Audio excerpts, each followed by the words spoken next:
So this is obviously Kubernetes Day 2. So I'll go into who our panelists are, who we are, and what this event is going to be about. My name's Raj. I'm the marketing manager here at Amsource, so I look after all of our communications and everything. This will be the only time during this conversation you'll hear from me, because I know next to nothing about Kubernetes, so there's no point in me discussing anything further past this. I'll just do the introductions. Mike will be your host. He's our international practice lead here at Amsource, so he deals with all of our work outside of the UK, which is quite significant now. Berlin, Amsterdam, across Germany, across Europe, and into the United States as well. So a lot of work that Mike does further afield. And this is more about us as a company. Amsource, we provide talent solutions. We work internationally, as I've said. We're a technology consultancy. We work with a range of game-changing talent products. We can talk to you about another time. We've got an ongoing webinar series that I'll touch on as well. We've worked with Mislav in the past on some other Kubernetes events. So if anybody wants to go back and have a look at them, they can. We've been in business over a decade now, so this is the 11th year. Last year was our 10th. We've got expert advisory services, so a lot of what Mike does isn't just talent consultancy, but he'll work with businesses to tell them how best to use their investment and things like that. So a lot of industry knowledge in there, and obviously it's not a sales pitch, so if there's anything you actually want to talk us about in terms of business, give us a call afterwards. Devops Berlin is, again, something that we run as a community side thing, and something that Mike looks after as well, which is a tech community in Berlin. This is something that sort of these events fall into as well. Organise meetups when we are allowed those. I think Jon has touched on the fact that in Berlin, nobody's been allowed to see anybody or meet up with anyone for a while.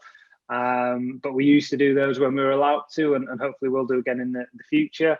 We've got a collaborative blog as well, which has got a lot of interesting material on, and we do a lot of guest posts and everything on there for people to put things on, and hopefully have a sort of an online resource for developers and DevOps people to sort of use as a tool.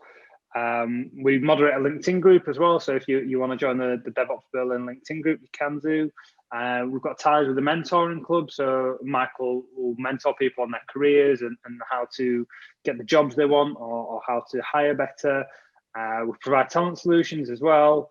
We've also got a product community that we launched the last month, so it's something new this year. It's called Byproduct. It's based on Slack, and that's for a lot of product professionals and product-minded people who are sort of top level within their business, and that's really huge, and people are joining that every day on Slack, so that's going really well. And again, if you want to hear anything more about that, get in touch with Mike, and he'll be able to tell you all about that. Some of our past events I've already touched on that we did two with Mislav and Magic Sandbox, but before that we did a remote working series where we worked with the likes of DAZN, SumUp, AT&T, Solaris Bank, BAE Systems, Spark Networks, and Mural.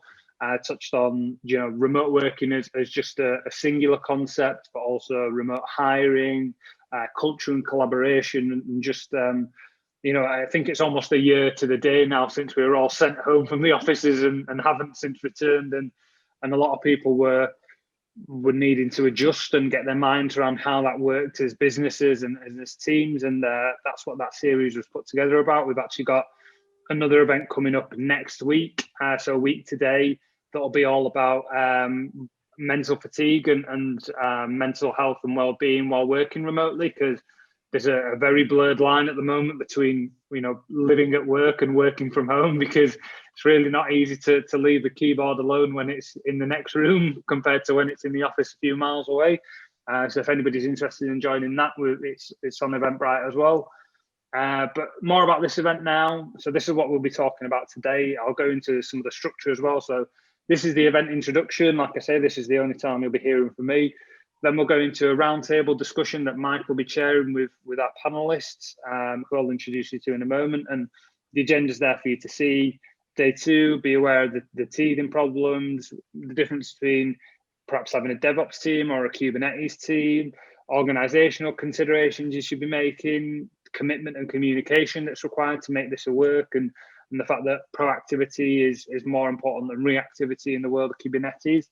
And then hopefully when we've got time with our attendees, we've got a Q&A session. Obviously, feel free to drop your questions into the function as we go along, and we'll get through to them and try and answer them as and when we go, or save them for the end, depending on what questions they are. Introducing our panel: Jon, CEO and founder of Garden, entrepreneur and developer. Garden is an automation platform. Jon, I'm sure you'll get into more of what that is as we discuss. And Garden works with Kubernetes and cloud native things. So that's Jon. Mislav is an expert at upskilling, works at Magic Sandbox, the CEO and co-founder there, and they do a lot of working with businesses to get them on board with Kubernetes, and they do a lot of the day one Kubernetes stuff, but Mislav obviously knows a lot more about what happens after that as well. Big fan of Kubernetes, will always give us the positive spin on that, and sort of allay any fears anybody's got. Cloud native advocate as well, and an experienced tutor. So if there's anything about Kubernetes that he doesn't know, it's probably not worth knowing, to be honest. And Mauricio as well, who's the principal software engineer at Camunda. He's a K8s instructor as well, for your own sort of K8s teaching organization. Camunda do a lot of workflow automation and training and consultancy on K8s and cloud-based stuff away from that as well. So that's our panelists. So more than enough knowledge there between them all to help us along. And like I say, please use the chat function to post any questions as we go along, and we'll try and get back to them or answer them as and when the time is. But yeah, that's my introduction. I will now turn off my video and leave you guys alone. And Mike, you can drive and set the event off properly. Cool. Thank you, Raj. Thanks everyone for joining us. Obviously, thanks to the guys for joining us on the panel. So we'll just get straight into this. Raj just kind of give us a high-level view of what we're looking at. But topic one that we've agreed on is day two. Be aware of the teething problems and some of the things that we've spoken about leading up to this in the planning phases, centered around tooling, thinking about complexity around additional containers, the developer experience, testing, and then maybe we can even delve into some of the things I've seen work well. So, Jon, do you want to kick us off with, day two? What are the teething problems that we need to think about? Well, I think, you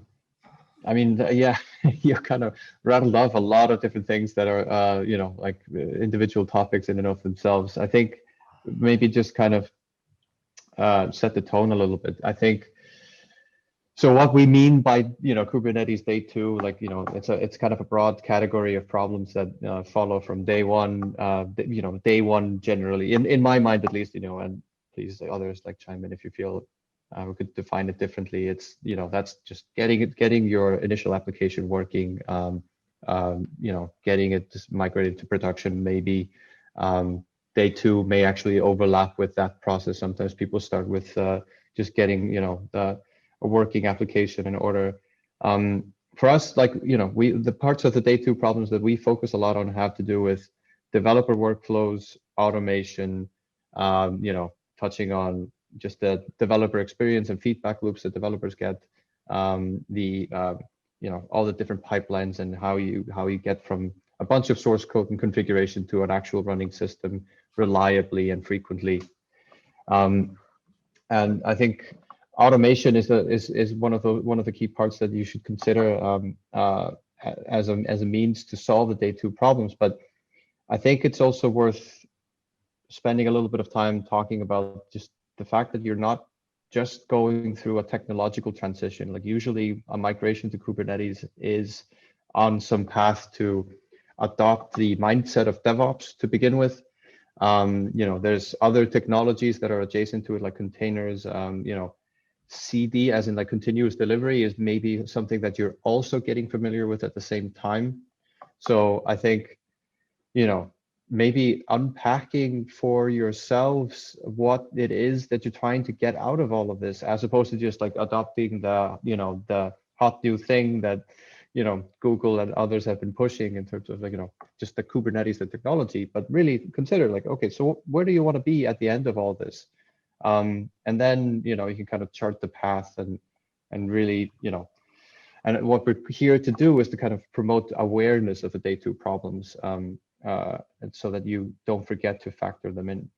Yeah, I think when people talk about Kubernetes, and definitely having spoken to you guys and learned a lot more about it, the image of an iceberg is kind of what I always see. People think it's this thing that's going to solve a lot of their problems, but there's just so much going on underneath that you don't even account for. Yeah. And I do think that usually Kubernetes is kind of like the starting point, and sometimes we tend to forget that that's kind of like where we are, right? So Kubernetes is this kind of like very generic piece of thing that we are using to deploy our cloud native applications. And so I see definitely some people just jumping into it because it's the hot new thing that they want to use. But again, as Jon was saying, like we are like forgetting a little bit about what's the objective and why we're using it, right? Just grabbing our old applications and throwing them on top of Kubernetes, it's not going to solve any of our problems. So if we start kind of like changing kind of like the philosophy of, okay, what do we want to get out of it? Usually is, being more efficient in delivering software into this platform, because this platform was built with that in mind, right? Like we should be more efficient into delivering software to our customers.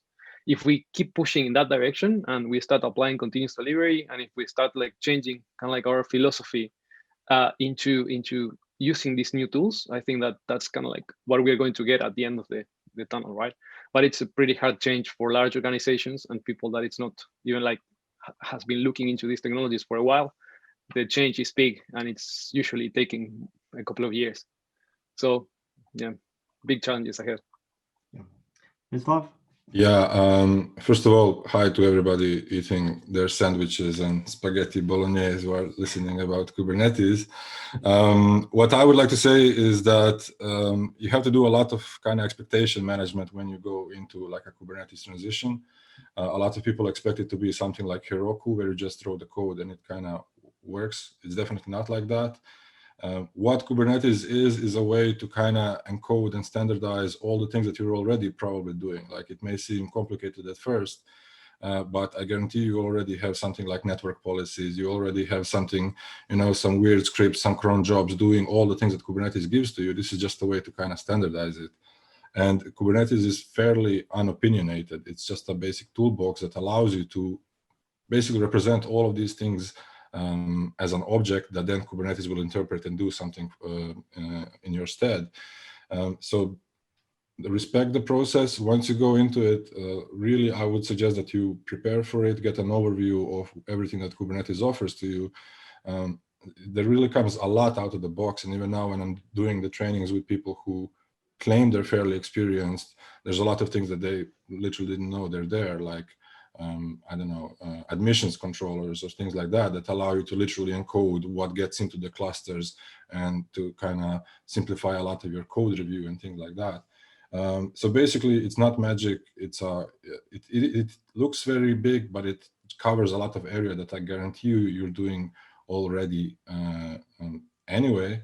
And the worst thing that you can do, as which I keep stressing, is learn just enough of it to kind of continue doing what you did so far. Then you're stuck between two worlds. You don't get the benefits of everything that it gives you, but now you have a bunch of these weird YAMLs to maintain that you have no idea what you're doing.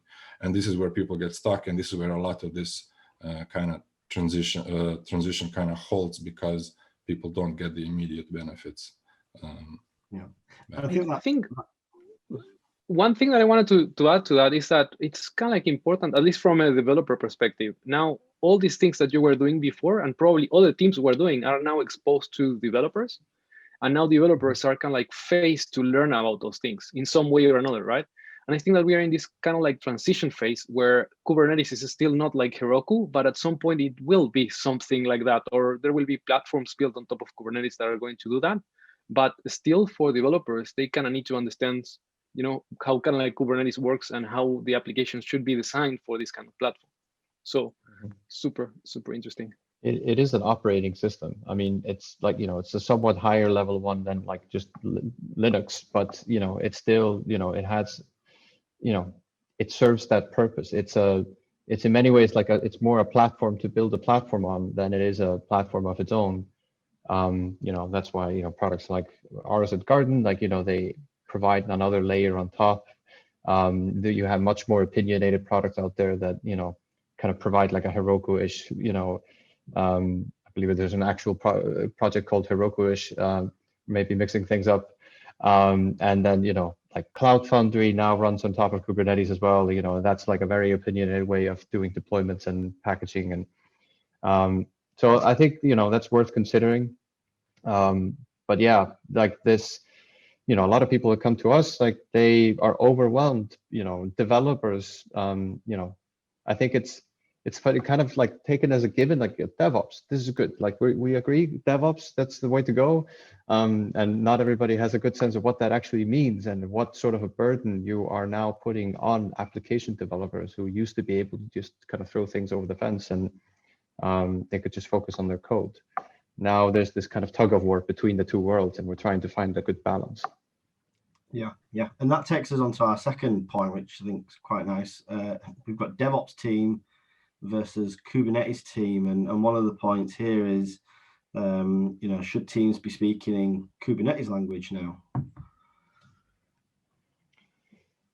I mean, Mislav, maybe you've been walking people through this process. Yeah, so this is something that I had an interesting conversation with, and a person said that the DevOps team is actually an obstacle to a Kubernetes transition, not because they're kind of, keeping it to themselves, but literally because people are used to just throwing things over the fence and having it taken care of for them. Now, what I think, like once you start this transition, you should take some time to think of let's say an ideal scenario, because you really shouldn't like every time you're starting a new service have to like write out all your YAMLs and things like that. There are platforms like Garden and things like that.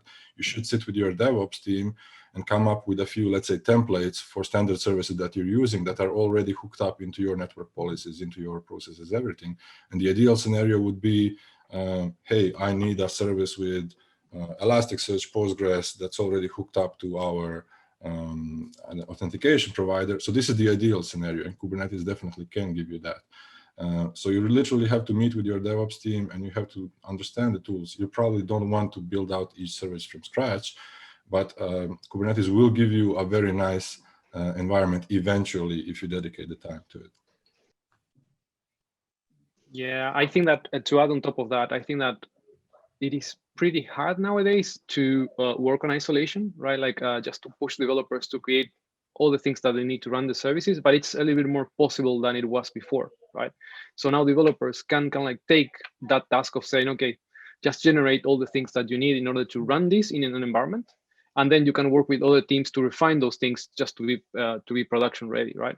So it's kind of like an iterative thing that you need to do with your developers and with some more technical people.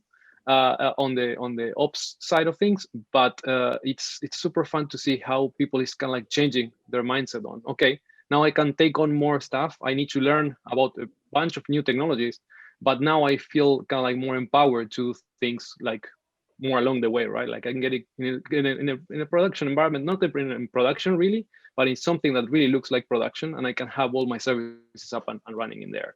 There are tons of automation tools out there that will do all the CI/CD and templating things like Mislav mentioned before, right? Like that you can say, I have a Java service, give me the template for that Java service. I will generate it for you. You don't really need to write the YAML files by hand, but at least you need to understand that they are there. And this is what these YAML files are doing. And I think that more tools are coming and more automation is coming. So I'm pretty positive on that thing, that it's going to be easier in the future. Oh yeah, it's come a long way since like we started like back in beginning of 2018, and the situation was kind of dire at the time. It's certainly gotten a lot better, not just because of Garden obviously, but like there's like the whole ecosystem, actually a very complicated ecosystem, but that's it'll settle down over time as well. Best practices will start to emerge, but I think it's. We have to get, as I'm more of an application developer actually than like a DevOps person. I've become one just because I kind of out of anger almost, like because I wanted to improve the experience. But so my sensibilities are very much like, I don't want to have to think about all these different things, but I still need to have an understanding of them. It's like, you know, nobody really is solving like, you know, the kind of interview whiteboard problems at work. Like, you know, yes, I can maybe like, you know, like reverse a B tree or something if I put my mind to it, but I really don't want to have to do that in my day-to-day. I just want to use tools that do that for me. And I think that goes for a lot of like, you know, the lower level stuff in Kubernetes.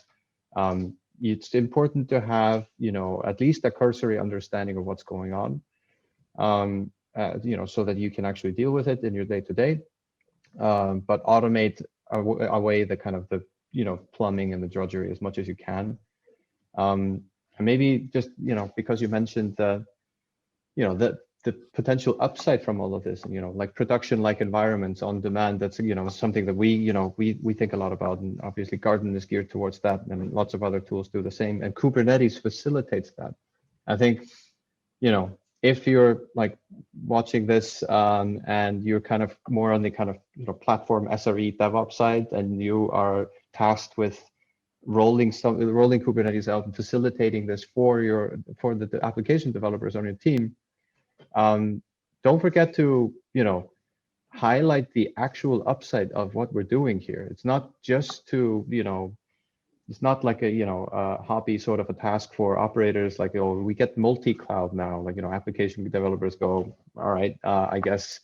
But there's a lot of developer experience improvements that you can actually get at the, you know, the light at the end of the tunnel is something that we should remember. It's you know, this degree of codification and the automation that's now feasible can actually result in a substantially improved developer experience, much more portable, much more realistic. Yeah, let's make sure we also, you know, sell the application developers what they're getting out of it, as opposed to just impose something new and foreign to them.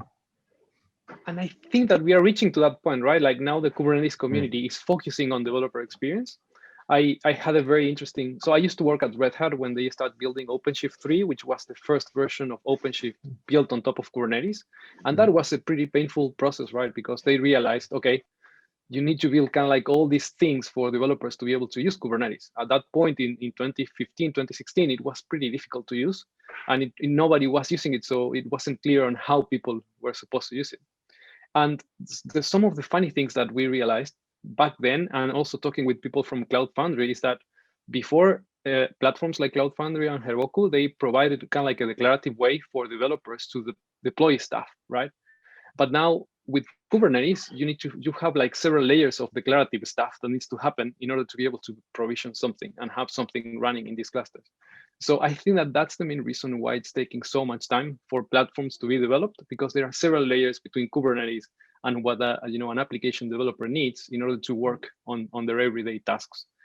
And at the same time, they need to be aware of all these layers and understand how they work so they can architect their services for those kind of like platforms. It's such a complicated mix of things and things that you need to learn that it just takes time. So more learning, more trainings, I think that will pop up.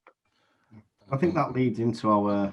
Can I just kind of add one more thing to all the people kind of who are going through this process?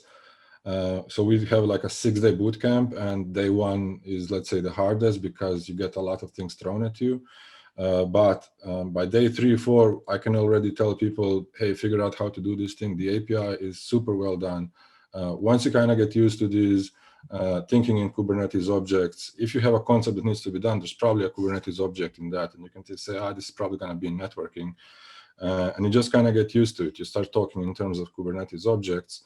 And yeah, we can, by day 3, 4, we can have a look at the application and literally have a feeling how it already works, what are the moving parts, how it's there. So the start is the hardest, just getting into this mindset of dealing everything as an object. But after that, it does get easier. Cool. Yeah, I was about to move on to the next part, which was organizational considerations. And two of the things that we've previously talked about in the planning stages is the cultural and the technological shift of adopting Kubernetes, and then kind of tying in with what you were just talking about there, Mislav, was around teaching, upskilling and things. I mean, should we talk about what Kubernetes is from a cultural perspective, first of all. So you've got to get everybody on board before you can do anything else. Who wants to go first and talk about that cultural shift, that change in mindset, I guess, when you switch to Kubernetes? I can lead that. I think we talked about a few of these points. I think it's been very interesting for me to see, like, with our users and customers, prospective customers, is that they're all in very like kind of different phases in this process, and you can definitely tell when companies haven't reached this alignment. Like, there's just like Kubernetes is like a directive from up top, and it's being kind of imposed on people who like generally prefer how to do things, how they're doing things already. And I think, people kind of neglect the process of selling the kind of the mindset shift, and really giving people a path through it. And it's not just about propaganda, like DevOps is the way to go, we should just like tell everybody like repeatedly, and then that also feels like kind of something that's just kind of like imposed from up top. I think getting people familiar with the as we talked about, like getting people familiar with the benefits and the motivation behind it, and I think it goes for really anything. I as a CEO is a very big title for a very small company. It's just 10 of us, but I can't just go and like now we're doing this and this is like my directive. Go do as go act on my whims. It has to be a conversation. So we have to have engagement at all levels, and we have to involve people, all the stakeholders, like your application developers, your operators, or your tooling teams, etc. Everybody needs to be on the same page. And I think that obviously that bigger a company gets, it gets a little bit more difficult to actually do that, but that's a good place to start. Do it in conversation, and make sure people are kind of mentally prepared for it before you start. And that, I guess that's kind of something that we've discussed is getting ahead of the day two problems also means getting ahead of the cultural shift, preempting that, and kind of getting people to terms with the cultural shift before the tooling even comes into play. Kubernetes should barely be part of the discussion, like until after, like, DevOps at least seems like a, pretty clear notion. And then Kubernetes is a vehicle to actually get to that. I don't know. I think. Does that help with the, I think the sort of phrase that was coined earlier was, devs throwing it over the fence to the DevOps teams. I mean, that's totally against the whole point of DevOps, right? So if you're still doing that, you're not even aligned to the cultural part. Well, I mean, you could also argue that like the notion of a DevOps engineer doesn't fit with the notion of DevOps. Like then it's like like basically an ops person who's also writing tooling. I think that's sometimes like what I see in, like, when people think DevOps engineer, you're really just moving the boundary slightly, as opposed to involving kind of combining development and operations at a more fundamental level. So we tend to prefer, like, platform teams, SREs, as opposed to DevOps engineers, but kind of it's just turned out to be the same thing. But I think that speaks to like how far we are from like really grasping the kind of cultural shift. I would like to say that this is a fairly hard problem. We have to make sure that the organization is aligned, that this thing is happening. Like, a lot of problems I see is that somebody pushes for Kubernetes, but the teams are supposed to continue working their normal kind of job and continue delivering the features they already did. So like, this has to be something that's an initiative that the benefits are explained. And also what I do see, and I may sound kind of harsh, but so we train a lot of people, and sometimes we get people that we have to explain what let's say an environment variable is. So if you're at the level that you don't even understand what a container is, and then you expect, let's say, us to train 50 people in 6 days, that's a very kind of hard proposition. So definitely some prerequisite knowledge is necessary there. It's definitely not magic. And it has to be an initiative that the benefits are explained to all the stakeholders, especially the management, because if you start going into it and they start seeing the number of Jira tickets going down and then they start going crazy, then that's just a path to nowhere. Yeah, in my experience, I've seen this happening kind of like a lot of times in different companies, that basically there needs to be a team that it's kind of like pushing forward, and it's of course backed up by the managers and the management of the company, and they kind of like are allowed to experiment with all these tools to demonstrate to other teams how kind of like things are being done in the Kubernetes kind of like space. And as soon as that's successful, then you can start bringing other teams into the picture and trying to explain them the benefits of doing things in this way. And of course, that's where the training and making sure that you propagate that knowledge about kind of like what's being done in which ways and for what benefits is super important. And yeah, just thinking that you're going to be able to train 10 teams in 2 weeks, it's kind of like crazy. They will need to go through all these maturity phases where they are just doing more and more things. And I've seen it also like on the technical side, where you start with Kubernetes, you create one cluster and you said, okay, this is the company Kubernetes cluster, and then you just start putting teams on top of that, and that scales unto some point. Then you start using namespaces for different teams, and that goes crazy as well. And then you start thinking, okay, how can I provision my Kubernetes cluster in a more automated way, right?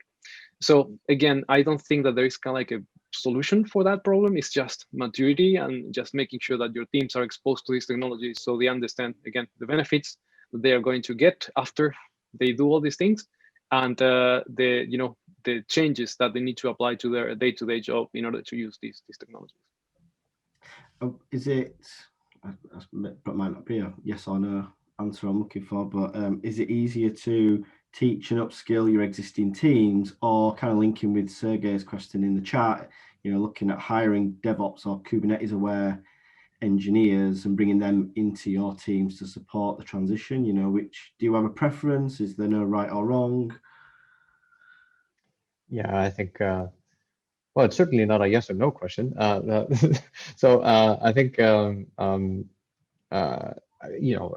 obviously, like, you might, your mileage will vary. And I think a lot of the times it's good to have a bit of a mix. Like if you're completely lacking this experience on your current team, hiring somebody to join the team and facilitate this, I think is a good way to go. Hiring new people who will then kind of work sort of independently from the rest of your team is probably a bad idea.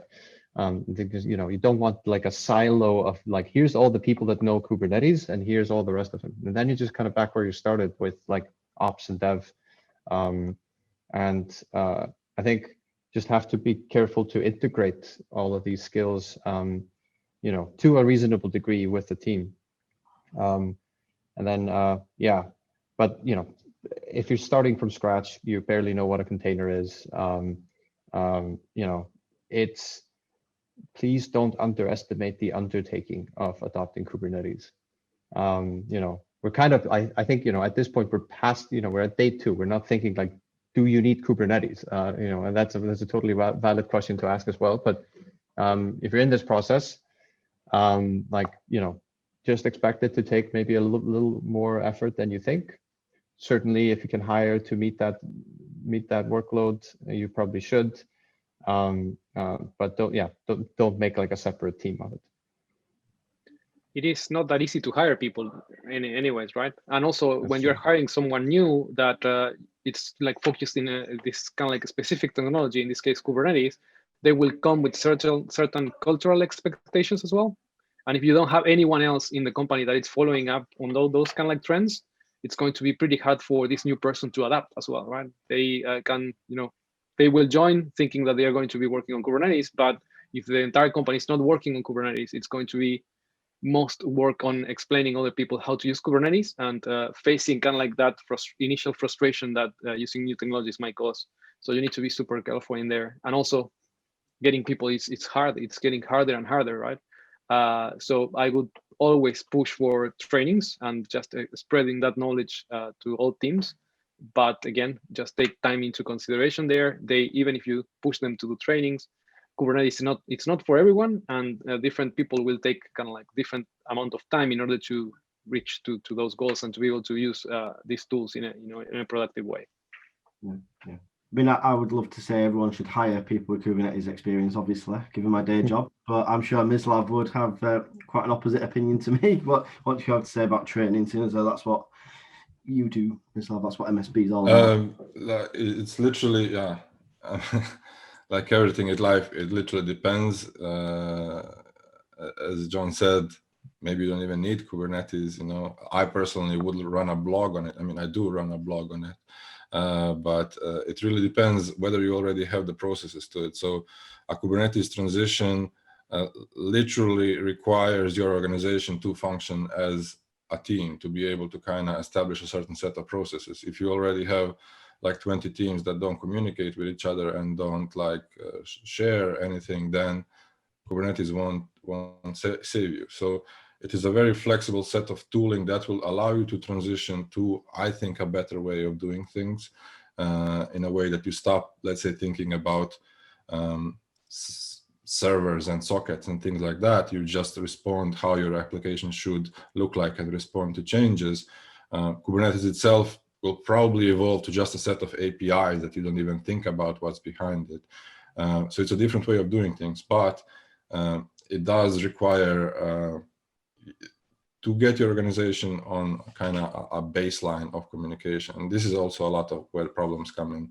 So yeah, as I said, if you have people that don't know what an environment variable is, if they're so far into the app development world, which is completely fine, especially if you're in a large organization, it's going to take some time, and make sure that everybody is aligned. But obviously training helps. This is what we do, and it's pretty efficient if there's support from management.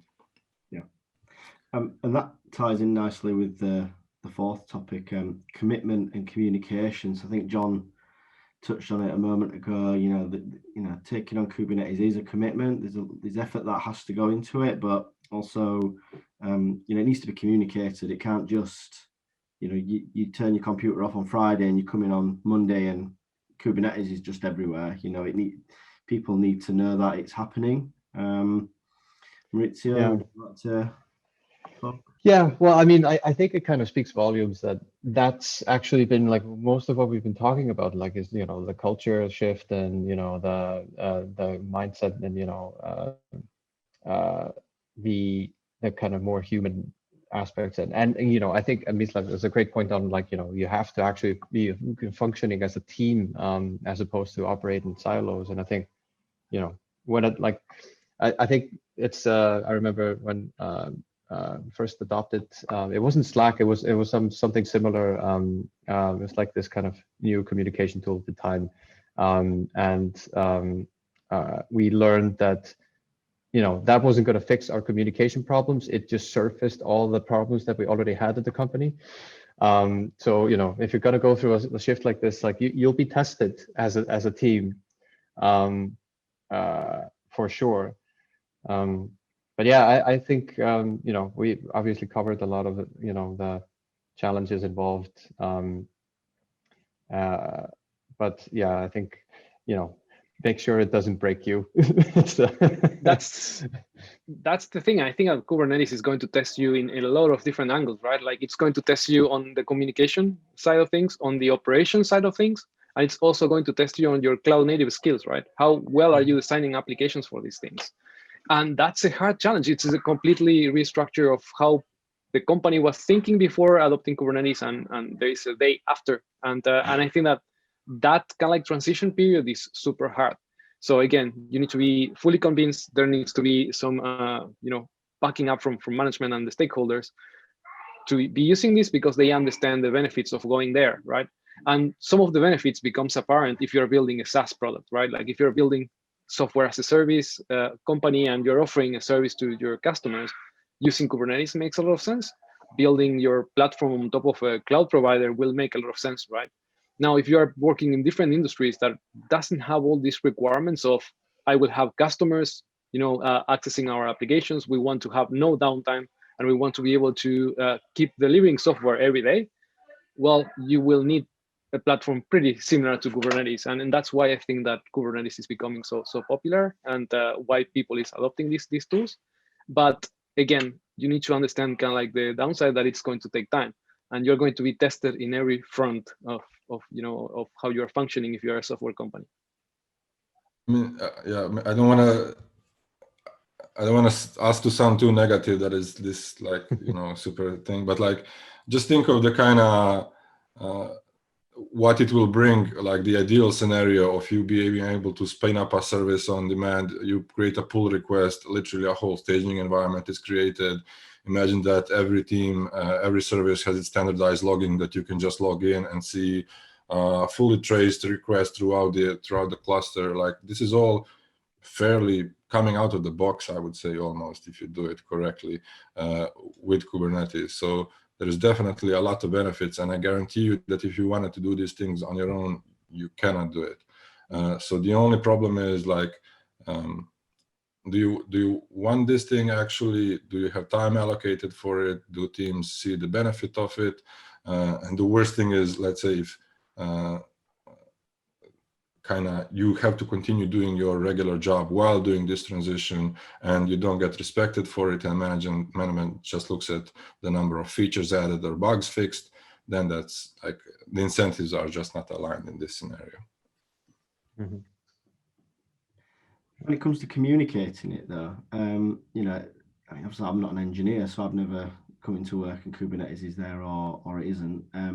But is it as black and white as that? Someone leaves on Friday and then on Monday, oh, guess what? This is what we're doing. Or is it a bit more of a gradual thing? Or, for I suppose just from the outside looking in, something as simple as leadership, getting everyone together and saying, hey, everybody, this is a technical decision we've made as a business. This is what it means to you.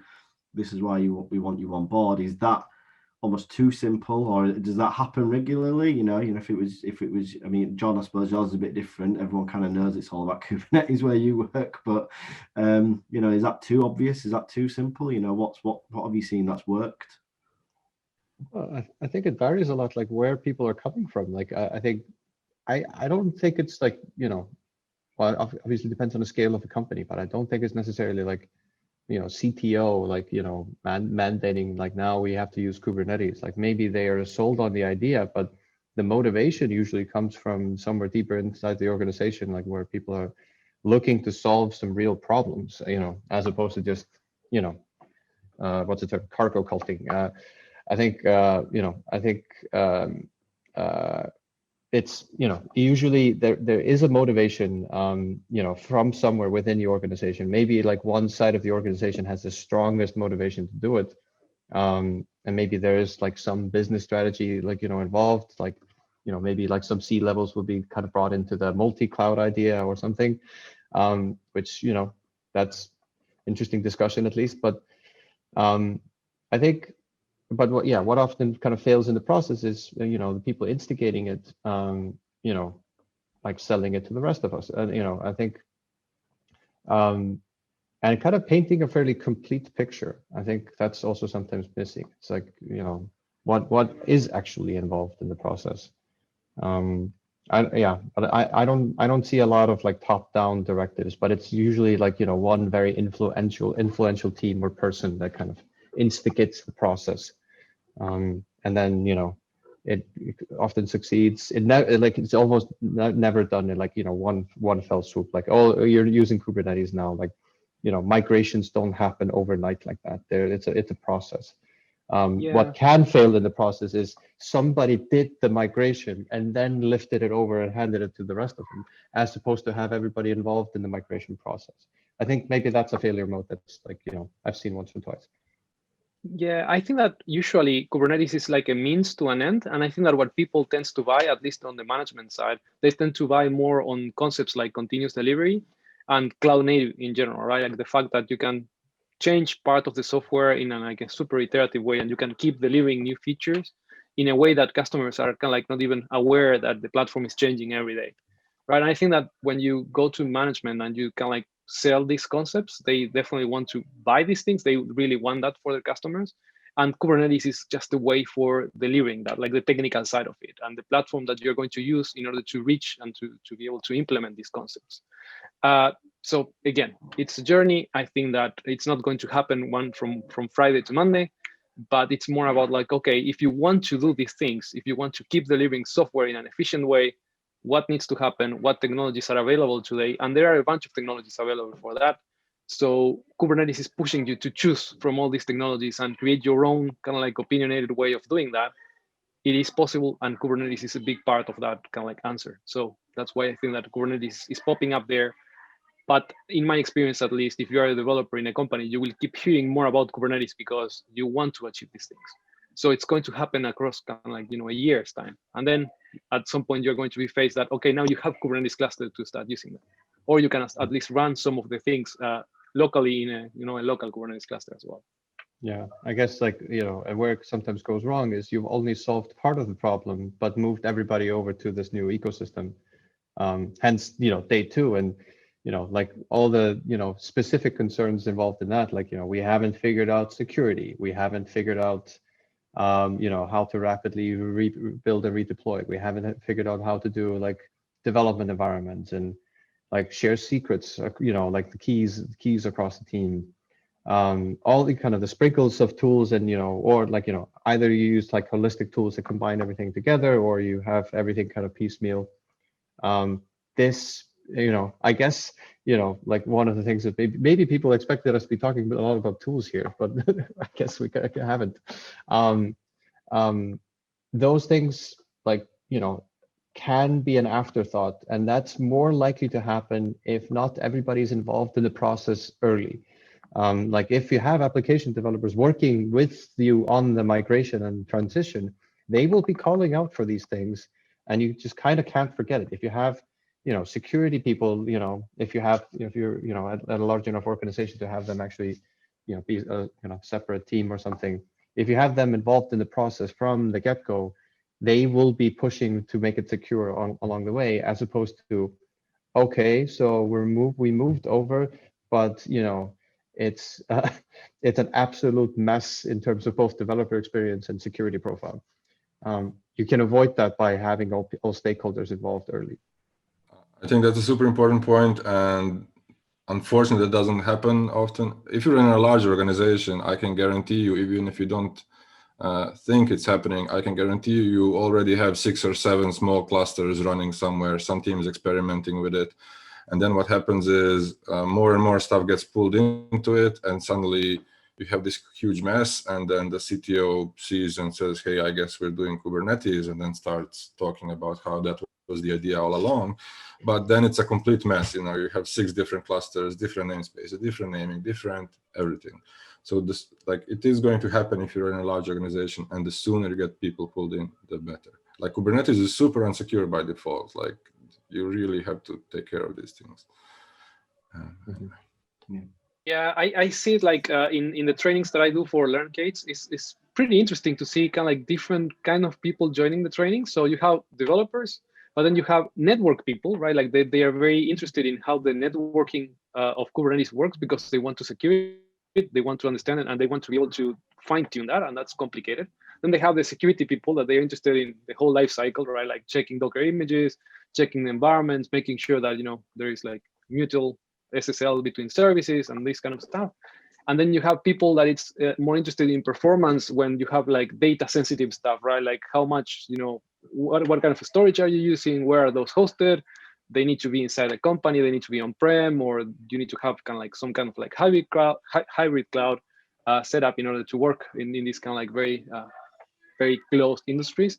So again, it's like, I think that the more teams that you can bring into when you are deciding and going through that journey of Kubernetes, even if you start with a mess, at some point you will need to reach to that kind of like agreement between all the teams and all the people inside the company to actually have like a real production environment that it's fully secure, is fully fine-tuned for your needs, and it kind of works. If you are not there, it's going to be quite complicated.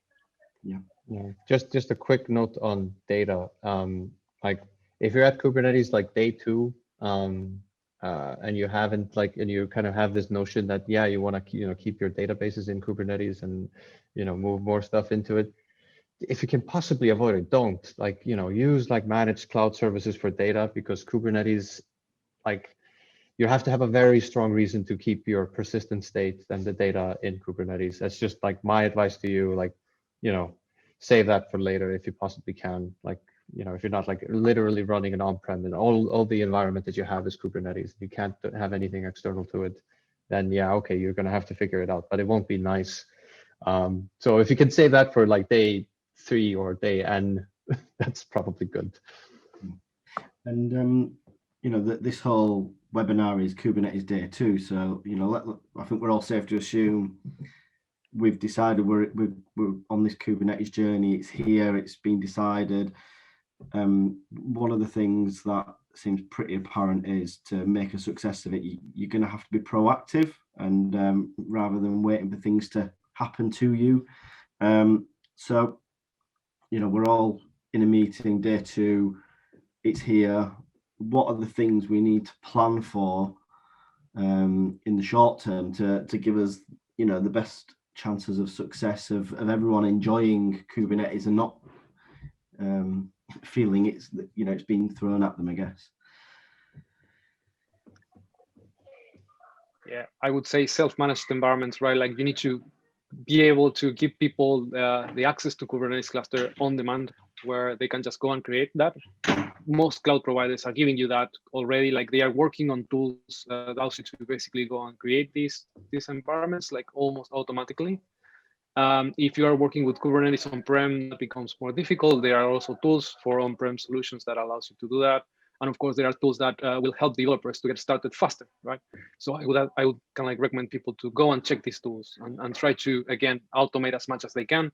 So when you want to work on it, you don't really need to wait for the teams to provision stuff to you to be able to start, right? You can just go yourself and have all the tools available for you, which was something that at least developers were pretty used before. They were used to have their IDEs, run all the stuff locally and test things locally and add new features, right? Now they are requiring to have all this infrastructure and all these other things already set up that can be quite large and quite overwhelming. So having all this kind of in a self-managed platform will definitely help. And I think that if you are kind of in day 2, you're probably already thinking about how to make that happen. And go out there. There are tons of tools to facilitate that. Yeah, I think you kind of just gave a subset of the general pitch for Garden. This is very much what we emphasize and what we help people achieve. And Garden is it's also a kind of a powerful tool. So it's it needs to be a team effort to adopt it. And I think that has to kind of go through this whole process. It's don't just have application developers fend for themselves and give them a namespace and they'll just figure things out. Make it a collaborative project to kind of pick the best tools, something that works consistently. One thing that it's surprisingly common that we see people just use kind of Docker Compose, not Kubernetes, as part of their kind of local dev experience. And then, Kubernetes is what happens CI onwards. It's remarkably common. And I think getting people familiar, and using Kubernetes in their day-to-day development workflows, using whichever tool, you feel is appropriate. Garden is one of them, but there are certainly more. Get to that point as quickly as possible, because then, you're actually in conversation with your application developers. And that's going to surface a lot of problems that you have with maybe your day 1 setup. And just expect it to be a bit of a process, it's but it's a back and forth, between different stakeholders on the team. And yeah, and because we mentioned security, don't forget to do that. It's, don't just put a Kubernetes cluster on the internet. You really need to have all kinds of validation in place. Use these security checking tools. The free open source ones are a good place to start. If you're a big company with lots of precious data, maybe hire somebody to help you with that, because it's a bit of a rabbit hole. We see people save that for way too late sometimes. So I just wanted to harp on that, I guess. Yeah. Yeah, I would say, yeah, as I said, be proactive. If you see it happening, don't let it kind of happen to you. Really, if you're in management, make sure that the incentives are aligned, that it kind of happens. It will take a lot of time, but it's usually worth it, especially if you're a large organization. I was doing a podcast recently with the CTO of Flixbus, and for them, the transition took 2 years basically until they were at the point where they were happy with it. He himself said he expected it to be much shorter and easier, but in the end, it's kind of worth it. Also, don't take too much at the same time. Don't also have engineers that do not understand containers. Then you're going also through a microservice, let's say, transition, which is a super hard thing to do and to get people on board. And then if you throw Kubernetes on it, like, it won't solve all your problems. So kind of be realistic, take stock of where you are, and like take it one step at a time. Mm-hmm. Cool. Well, that brings everything to a conclusion. We've got one question in the Q&A. If anyone's got any questions, feel free to add them in now and we'll quickly try and get them answered, but I'll just give this one a read out. So this is from Philippe here. Are there any good approaches for cross-cluster service endpoints? He has 3 different clusters and one of them needs to be plugged into the others through the endpoints, and they're currently manually adding endpoints with node IPs, and this sucks. But I wouldn't want to also expose internal IPs via the external DNS. So that's in the Q&A bit. If you guys can see that, I'm not sure. It's a bit of a long one. It's a bit super technical question. Yeah. I don't think I could answer this on the fly here. I think they have to be on a VPC, like, otherwise. Yeah. Where are they running? And that's the question. Like, are they running in a cloud provider? And usually cloud providers will allow you to connect things in a more cloud provider specific way. That's GKE. GKE. It should work. You should be able to put a single VPC on multiple clusters. So I think it should be fine. But it's a very technical question, right? Yeah, I think that you should go VPC. Yeah, definitely. Yeah. That would be my hunch. Anyway, yeah. We've got another one from Sergey asking if we can separate projects inside Kubernetes namespaces and secure enough, or rather launching separate K8 clusters is the way. I'd say generally, like, if the tenants trust each other, say like within a team, within a company, it's fine to share a cluster. Kubernetes is not, in my mind, at the place where you should be having, like, you're like, say if you run a SaaS business and you're giving people namespaces, sharing clusters like that for critical applications, I would be very careful with. I think Kubernetes will probably get better about that sort of an isolation over time. But just keep in mind, all these applications are actually sharing a Linux kernel. That's just how that works. The containers, like how they run on a node. So if people trust each other, these are just like other developers on your team. I think it's absolutely fine, but maybe not cross-company, cross concerns.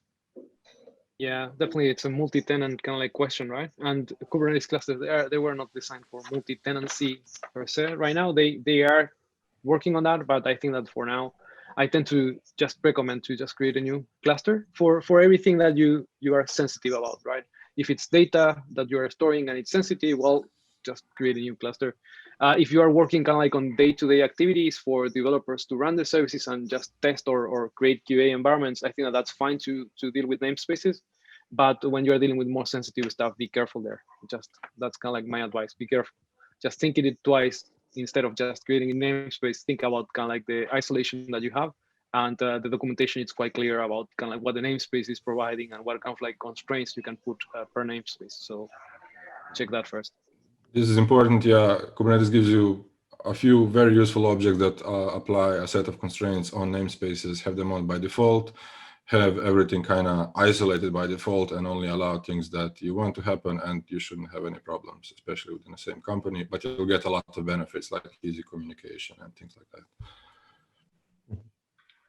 Excellent. I think that's brought everything to a conclusion. So thanks everybody for joining us. Everything will be shared through devopsberlin.de, so keep an eye out on there. And I'm sure guys from Garden MSB and Camunda will also be sharing things through various channels. So we'll communicate that.